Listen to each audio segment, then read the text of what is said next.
حضور اکرم صلی اللہ علیہ وآلہ وسلم شب معراج میں بیت المقدس کی طرف جاتے ہوئے مصر کے قریب ایک مقام سے گزرے تو انہیں نہایت ہی اعلیٰ اور زبردست خوشبو آنے لگی۔ آپ صلی اللہ علیہ وآلہ وسلم نے حضرت جبرائیل علیہ السلام سے پوچھا کہ یہ خوشبو کیسی ہے؟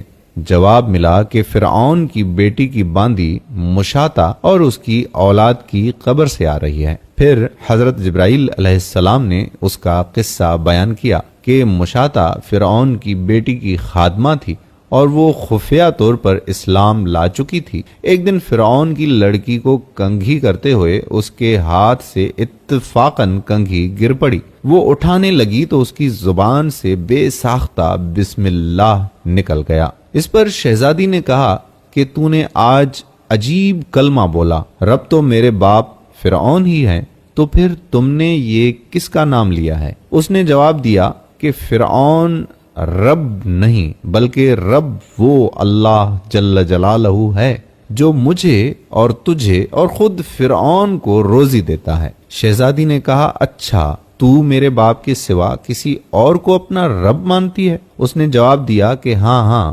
میرا، تیرا اور تیرے باپ سب کا رب اللہ جل جلالہ ہی ہے۔ شہزادی نے اپنے باپ سے کہلوایا، وہ سخت غضبناک ہوا اور اسی وقت اسے برسر دربار بلاوا بھیجا اور کہا کہ کیا تو میرے سوا کسی اور کو اپنا رب مانتی ہے؟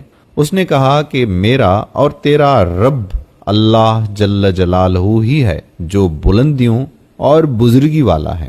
فرعون نے اسی وقت حکم دیا کہ تانبے کی جو گائے بنی ہوئی ہے اس کو خوب تپایا جائے اور جب بالکل آگ جیسی ہو جائے تو اس کے بچوں کو ایک ایک کر کے اس میں ڈال دیا جائے، آخر میں خود اسے بھی اسی میں ڈال دیا جائے۔ وہ گرم کی گئی، جب آگ جیسی ہو گئی تو حکم دیا کہ اس کے بچوں کو ایک ایک کر کے اس میں ڈالنا شروع کرو۔ اس نے کہا بادشاہ ایک درخواست میری منظور کر، وہ یہ کہ میری اور میرے ان بچوں کی ہڈیاں ایک ہی جگہ ڈال دینا۔ اس نے کہا اچھا تیرے کچھ حقوق ہمارے ذمے ہیں اس لیے یہ منظور ہے۔ اس کے دونوں بچے اس کی آنکھوں کے سامنے اس میں ڈال دیے گئے اور وہ فوراً جل کر راکھ ہو گئے۔ پھر سب سے چھوٹے کی باری آئی جو ماں کی چھاتی سے لگا ہوا دودھ پی رہا تھا۔ فرعون کے سپاہیوں نے اسے گھسیٹا تو اس نیک بندی کی آنکھوں تلے اندھیرا چھا گیا۔ اللہ تعالیٰ نے اس بچے کو اسی وقت زبان دے دی اور اس نے بآواز بلند کہا اماں جان افسوس نہ کر، اماں جان ذرا بھی پسو پیش نہ کرو، حق پر جان دینا ہی سب سے بڑی نیکی ہے۔ چنانچہ انہیں صبر آ گیا، اس بچے کو بھی آگ میں ڈال دیا گیا اور آخر میں ان کی ماں کو بھی اسی آگ میں جلا کر مار دیا۔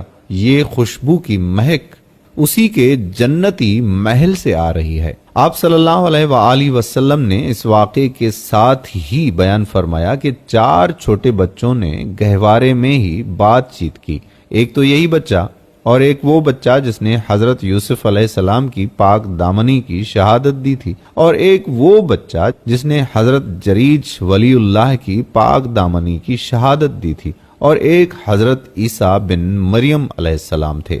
بحوالہ مسند احمد اور صحیح بخاری۔